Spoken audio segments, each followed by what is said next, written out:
بسم اللہ الرحمن الرحیم۔ السلام علیکم۔ بی بی حلیمہ ننھے محمد صلی اللہ علیہ وآلہ وسلم کو گود میں لیے باخیریت تمام اپنے صحرائی گاہوں پہنچ گئے۔ اس سال قحط کی وجہ سے چراگاہوں میں سبزہ وغیرہ کا نام و نشان تک نہ تھا، چنانچہ بکریاں پالنے والے چرواہوں کو بہت دقتوں کا سامنا تھا، مگر جب حلیمہ کی بکریاں چراگاہ سے لوٹتی تو دودھ سے بری ہوتی۔ دوسرے لوگ جب اپنے بکریوں کا دودھ دھوتے تو خشک تھنوں سے دودھ کا ایک قطرہ ہاتھ نہ آتا، مگر حلیمہ کی بکریوں میں دودھ کی ریل پیل تھی۔ دونوں میاں بیوی جی بھر کے دودھ پیتے اور بچوں کو بھی پلاتے۔ گاؤں کے باقی چرواہوں کو حلیمہ کی بکریوں پر بہت رشک آتا تھا۔ وہ اپنی بکریوں کو بھی اسی جگہ چرواتے جہاں حلیمہ کی بکریاں چرتی تھیں، مگر اس سے کوئی فرق نہ پڑتا۔ ان کی بکریاں ویسی کی ویسی بھوکی پیاسی لوٹتیں اور دودھ کا ایک قطرہ تک نہ دیتی۔ چنانچہ رفتہ رفتہ گھر گھر اس بات کا چرچا ہونے لگا کہ بی بی حلیمہ جس بچے کو گود لیا ہے اس میں خیر و برکت کا کوئی خاص ہی راز پوشیدہ ہے۔ بی بی حلیمہ کی ایک نیک خصلت بچی شیمہ بھی تھی۔ اسے آن حضرت صلی اللہ علیہ وآلہ وسلم سے بہت انس تھا۔ وہی آپ صلی اللہ علیہ وآلہ وسلم کو کھلایا پلایا کرتی تھی۔ حلیمہ ہر 6-7 ماہ بعد حضور کو مکہ لے آتی اور آپ صلی اللہ علیہ وآلہ وسلم کی والدہ ماجدہ اور رشتہ داروں کو دکھا کر واپس لے جاتی۔ جب آپ صلی اللہ علیہ وآلہ وسلم 2 برس کے ہوئے تو آپ صلی اللہ علیہ وسلم کا دودھ چھڑوا دیا گیا۔ آپ صلی اللہ علیہ وآلہ وسلم شکل و صورت سے بہت صحت مند نظر آتے تھے۔ بی بی حلیمہ آپ صلی اللہ علیہ وآلہ وسلم کو لے کر حضرت آمنہ کی خدمت میں حاضر ہوئیں۔ حلیمہ اب تک اپنی آنکھوں سے دیکھ چکی تھی کہ وہی ننھا منھا یتیم جسے گود لینے کے لیے کوئی بھی تیار نہ ہوتا تھا کس قدر حیرت انگیز بچہ تھا۔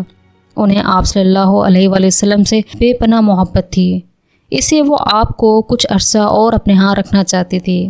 چنانچہ انہوں نے حضرت آمنہ سے اس خواہش کا اظہار کیا۔ اپنی بات پر اصرار کرتے ہوئے بی بی حلیمہ نے کہا، صحرا کی کھلی فضا ننھے محمد کو بہت راس آئی ہے، ویسے بھی مکہ میں وبا پھیل چکی ہے، اس سے بہتر یہی ہوگا کہ آپ اس نیک شگون بچے کو کچھ عرصہ اور میرے صحرائی خیمے میں رہنے دیں۔ یہ استدلال اس قدر معقول تھا کہ حضرت آمنہ کچھ عرصہ اور اپنے لختے جگر سے جدا رہنے پر راضی ہوگی۔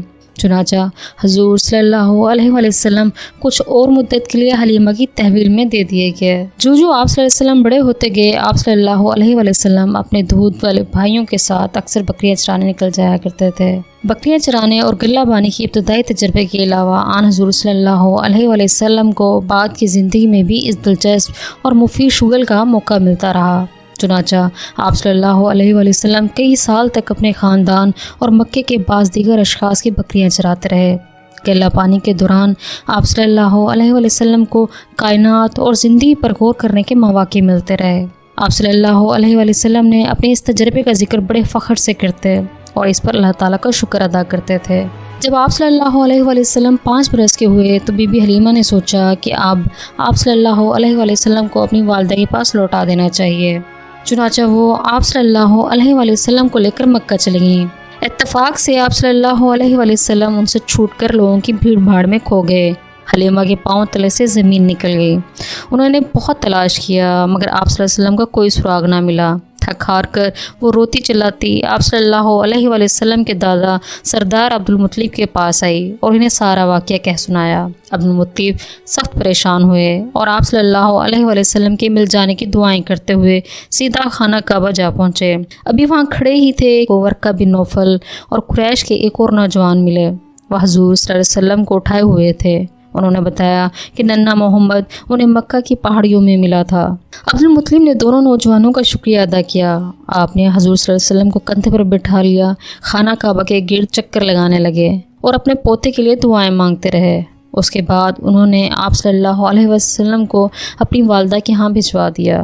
حضور کی والدہ آپ صلی اللہ علیہ وآلہ وسلم کو پا کر بے حد خوش ہوئیں۔ چنانچہ آپ صلی اللہ علیہ وآلہ وسلم اپنے گھر میں اپنی والدہ کے ساتھ ہنسی خوشی رہنے لگے۔ نگہداشت کے لیے ایک نیک خصلت خاتون ایمن کا انتخاب کیا گیا۔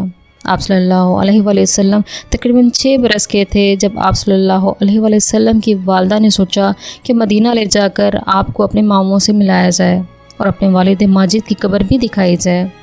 چنانچہ آپ کی والدہ آپ کو لے کر آپ کے دادا عبدالمطلب اور آپ کی دایا ایمن کو ساتھ لے کر مدینہ کی جانب روانہ ہوئی۔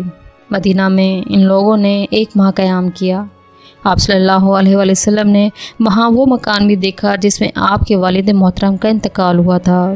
غمزدہ والدہ آپ کو آپ صلی اللہ علیہ وآلہ وسلم کے والد ماجد کے حالات سنائے ہوں گے۔ چنانچہ ان دنوں آپ صلی اللہ علیہ وسلم کو اپنی یتیمیت کا احساس ہونے لگا۔ پھر یہ لوگ مکہ لوٹنے کے لیے روانہ ہوئے، مگر ابھی راستے میں ہی تھے کہ ابا نامی گاؤں میں آپ صلی اللہ علیہ وآلہ وسلم کی والدہ ماجدہ بیمار ہوئیں اور وفات پا گئی۔ انہیں وہیں دفن کر دیا گیا۔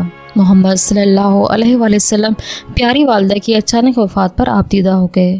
انہوں نے والدہ کو والد کی ناگہانی موت پر چپکے آنسو بہاتے دیکھا تھا۔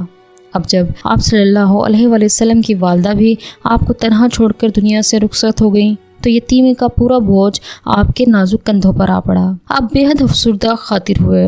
شفیق دایا ام ایمن نے آپ کی دلجوئی کی اور دلاسے دیتی ہوئی آپ صلی اللہ علیہ وآلہ وسلم کو اپنے ساتھ لے کر مکہ واپس آ گئیں۔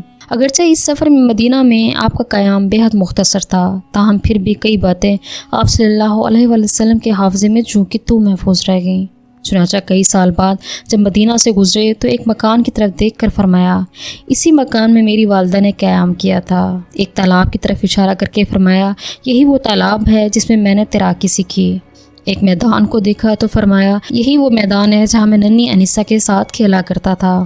اسی طرح بی بی حلیمہ اور ام ایمن کی یاد اور احترام لمحہ بھر کے لیے بھی آپ صلی اللہ علیہ وآلہ وسلم کے دل سے محو نہ ہوئی۔ آئندہ زندگی میں جب بھی وہ آپ صلی اللہ علیہ وسلم کے پاس آتی، آپ احتراماً کھڑے ہو جاتے، میری ماں کہہ کر ان سے لپٹ جاتے، ان کے بیٹھنے کے لیے اپنی چادر اپنے ہاتھوں سے بچھاتے۔ جب تک وہ بیٹھ نہ جاتی آپ احتراماً کھڑے رہتے اور ان سے اس قدر شفقت اور محبت سے باتیں کرتے کہ دیکھنے والے حیرت سے پریشان اور رشک سے تنگ رہ جاتے۔ ایک دفعہ خشک سالی کی وجہ سے مکہ میں قحط پڑا تو بی بی حلیمہ حضور صلی اللہ علیہ وسلم کی طرف تشریف لائیں۔ آپ صلی اللہ علیہ وآلہ وسلم نے ان کی بڑی خاطر مدارت کی۔ جب وہ واپس لوٹنے لگی تو آپ صلی اللہ علیہ وآلہ وسلم نے انہیں ایک اونٹ اور 4 بکریاں تحفے میں پیش کی۔